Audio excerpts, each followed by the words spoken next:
He built an empire on 5 million subscribers and 2 billion views. And then he walked into a race where nobody cared who he was. No cameras saved him. No editing saved him. And by the end of the night, his car was in pieces. Another man's car was destroyed because of him, and he stood in the middle of a silent infield and said just 2 words about himself. I just suck. But here's what nobody is telling you about that night. What if the worst finish of his career was actually the smartest move he has ever made? What if getting wrecked, getting flipped off by a race leader, and finishing 19th out of 27 cars was never about winning at all? Stay with me till the end, because the real story here isn't the crash. It's what happens 4 days later, and why people inside the sport are now watching this man completely differently. If you skip to the end, you will miss why this night might be the turning point of his entire racing career. Before we get into this, hit that subscribe button and turn on notifications, because we are about to break down exactly how a YouTube star with billions of views walked into one of the toughest short tracks in America, and what really happened when the cameras weren't the point anymore. Let's get into it. The man behind the volume. For years, the loudest thing about Garrett Mitchell's career has been exactly that: the volume. Burnouts that shake the ground. Sold-out grandstands at his own track, the Freedom Factory, close to 5 million subscribers, more than 2 billion views on a channel most people know by a different name entirely, Cleetus McFarland. Garrett Mitchell is 31 years old, born on the 5th of April, 1995 in Bradenton, Florida. That's also where he built his home track, the Freedom Factory, which has become the physical headquarters of everything he does online. Under the Cleetus McFarland name, he built one of the biggest automotive audiences on the internet. But on one particular Wednesday night at a half-mile bull ring in Marne, Michigan, none of that mattered. No subscriber count, no view count, just a car, a track, and 26 other drivers who did not care who he was on YouTube. And that's exactly where this story gets interesting. Because to understand why that night carried so much weight, you have to rewind a few months to a decision that had nothing to do with Berlin Raceway and everything to do with what eventually happened there. The rejection that started everything earlier in 2026, after his debut in NASCAR's O'Reilly Auto Parts Series, Garrett Mitchell asked NASCAR officials if he could run a second race in that series, this time at Talladega Superspeedway. NASCAR said no. And they didn't give him a vague answer either. They told him directly they wanted to see him get more short-track experience first, while he continued working in the ARCA Menard Series and the NASCAR Craftsman Truck Series. When he addressed it in a video afterward, he didn't argue. He simply said it is what it is and confirmed he had more truck races coming up. Now here's why that single rejection matters so much. Because it reframes everything about what happened next. His entry into that brutal short-track race wasn't a content grab. It wasn't a stunt built around a thumbnail. It was the exact assignment NASCAR had handed him. He was told, go get short-track experience. So he went and got it, at one of the least forgiving short tracks in the entire country. That is the lens this entire night needs to be judged through. Not as a result, as coursework. And coursework doesn't always go the way you want it to. But keep this in mind, because later in this video, we're going to show you exactly how this failed lesson might already be paying off in a way almost nobody expected. A season of highs and lows.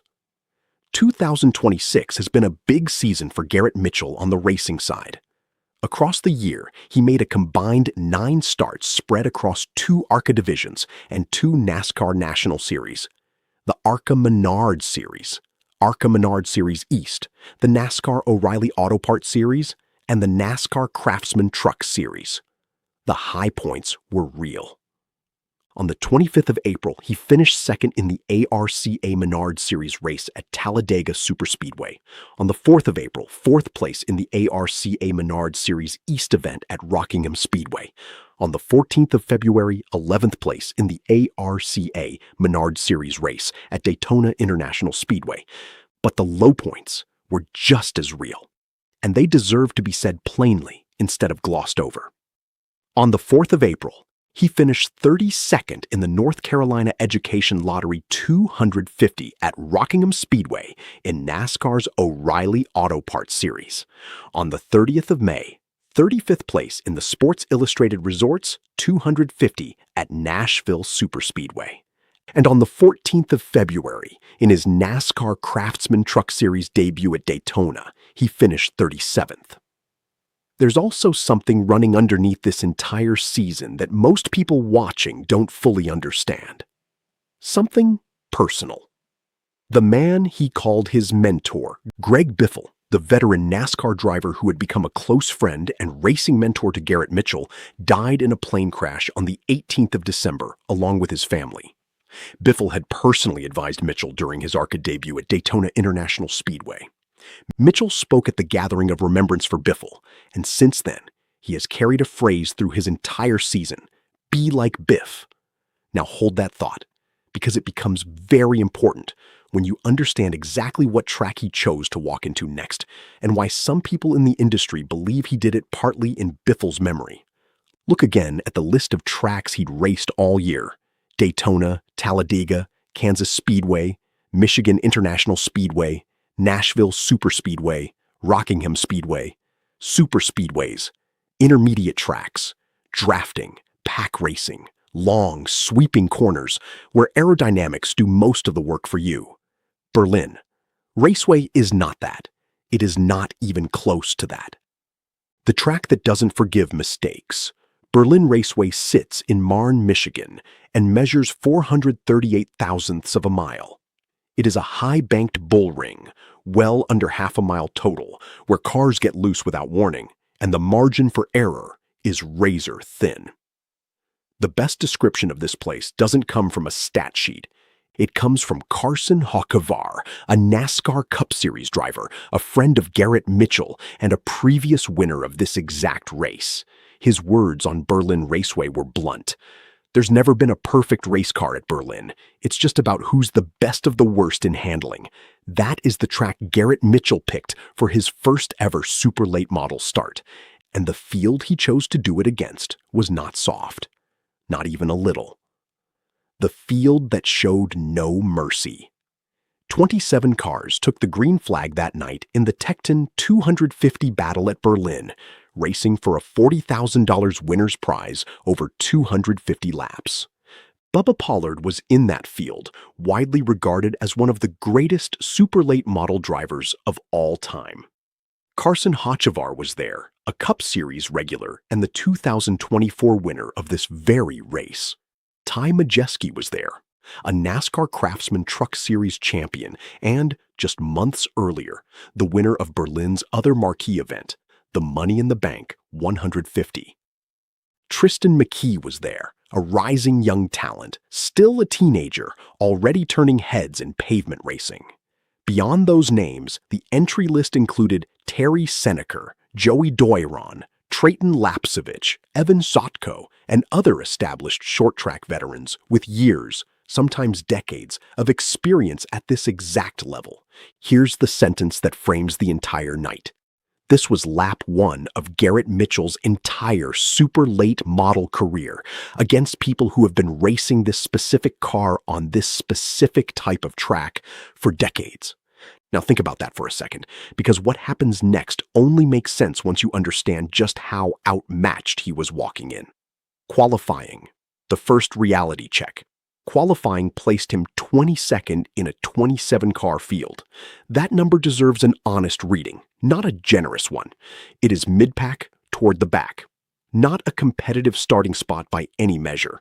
But it's also not an embarrassing number for a driver taking his literal first laps in this car, on this track, in this discipline. So going in, expectations should have been set exactly where reality was about to take them.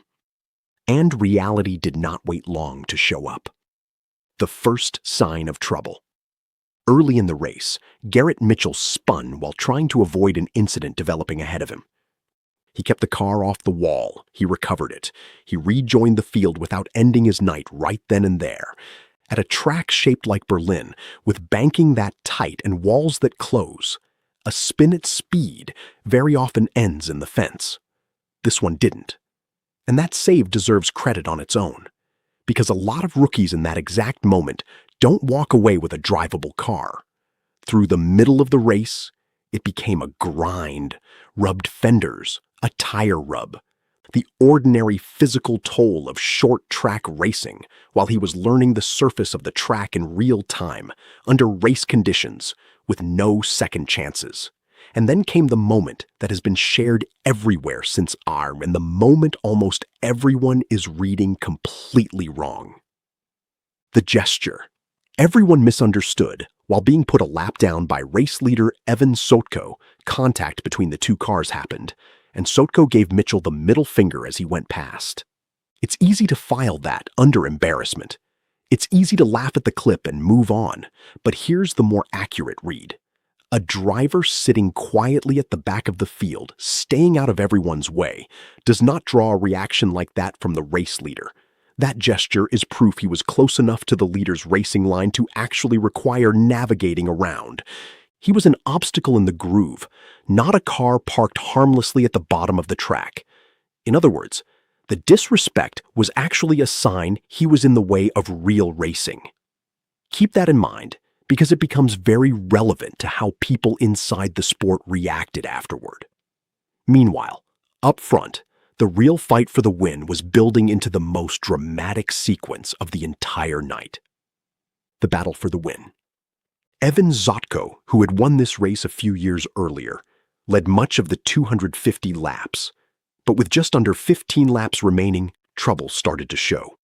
He handed the lead to Bubba Pollard and second place to Tristan McKee. Then something appeared to break on the right front of his car. He hit the turn 3 wall hard, and his night ended just short of the checkered flag. He was classified 16th. That handed the lead to Bubba Pollard and set up a door-to-door battle for the win between Pollard and Tristan McKee in the closing laps. With just a handful of laps left, Pollard appeared to bottom out entering turn 3. And that settled it. Tristan McKee took the win, his first career victory in the Tecton 250 battle at Berlin. Bubba Pollard finished second. Carson Hocevar finished third. Ty Majeski finished fourth. Boris Jurkovic finished fifth. But while that battle was happening up front, something else was unfolding further back. Something that would define the entire night for Garrett Mitchell. The crash. With roughly 19 laps remaining, the night ended for Garrett Mitchell. He got loose in turn 3 as leader Evan Sotko was closing in to put him a lap down. The car snapped and spun down the racetrack. Sotko managed to thread past and avoid contact. The car directly behind him did not have that option. Keith Herp in the number. 18 machine was collected in the incident. The contact tore apart the nose and the entire right side of his car. Garrett Mitchell's own car took heavy damage across the front. Herp was classified 18th. Garrett Mitchell was classified 19th out of 27 starters in his number 33 machine. Now, this is the part where most rookies in his position would climb out, avoid cameras, and let their PR team handle the damage control. Garrett Mitchell did the opposite. And this is the part of the story that actually matters. What he did next changes everything. After climbing out of his wrecked car, Garrett Mitchell walked directly to the team whose car he had just destroyed. He did that on camera, at the track, before he even addressed his own damage. Speaking to Flow Racing in the infield, his entire summary of his own night was 2 words. Well, I just suck. He expanded on it later in a video posted to his own channel. He opened that video by pointing out that Keith Herp had taken the worst of the crash and mentioned he had already gone over to speak with that team directly, apologizing again, this time on camera for millions of people to see. He didn't hedge on the cause either. He said flat out that he had overcooked the corner and gotten loose. No excuses. No blaming the track. No blaming another driver. But the line that has traveled the furthest since that night, the one people in the industry keep repeating, was about the level of competition itself. Completely got my ass kicked tonight, but I learned a lot, man. The racecraft that you need to pass somebody when there's really just no good place to pass was insane. It was so competitive. This is just as hard as the big series in NASCAR. He closed it out by saying the car is fixable and that he just needs to get back out there and keep learning. Now here's why that matters far more than a 19th place finish ever could. Why this night actually helped him short-track paddocks run on reputation. Word moves fast through them, faster than most outsiders realize. Who owns their mistakes in front of the people they affected, and who avoids doing that gets remembered for years. Not for one race, for years. Every driver, car owner, and crew member watching that Wednesday night saw someone race aggressively, make a real mistake, and then walk straight up to the team that paid for it and take responsibility face to face on camera. That single moment is far more likely to open doors for him inside this sport than a top 10 finish ever would have. And it has nothing to do with where he finished.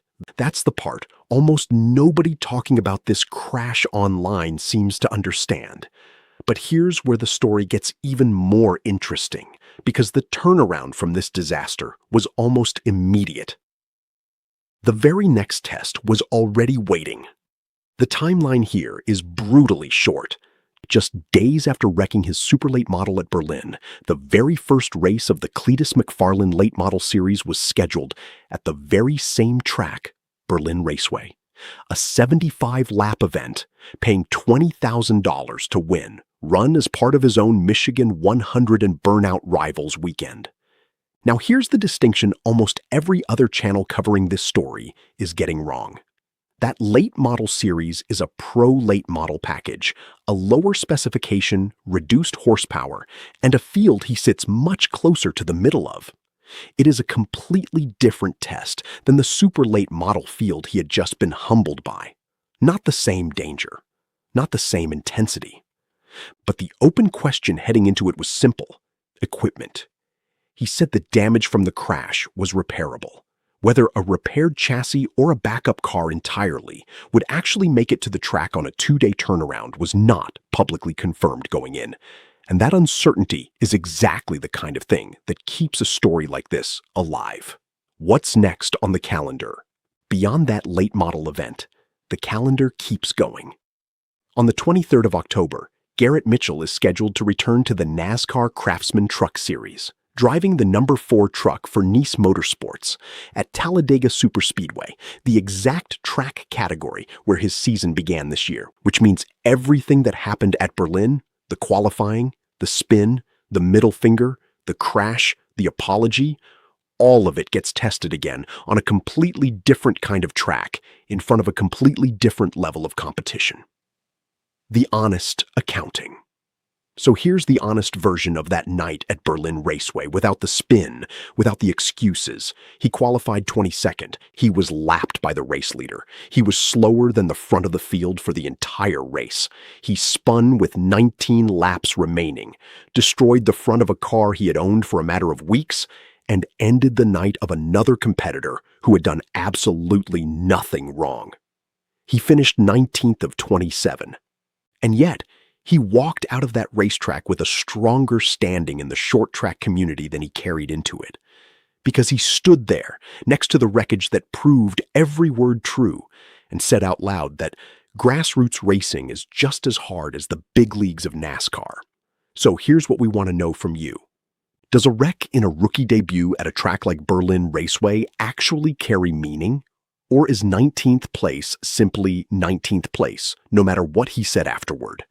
Drop your answer in the comments before you go. And if you want to see exactly how his equipment situation played out just days later, and whether he actually made it back to that same track on time, make sure you're subscribed with notifications on, because that story is coming next. This is far from over for him. And honestly, neither are we.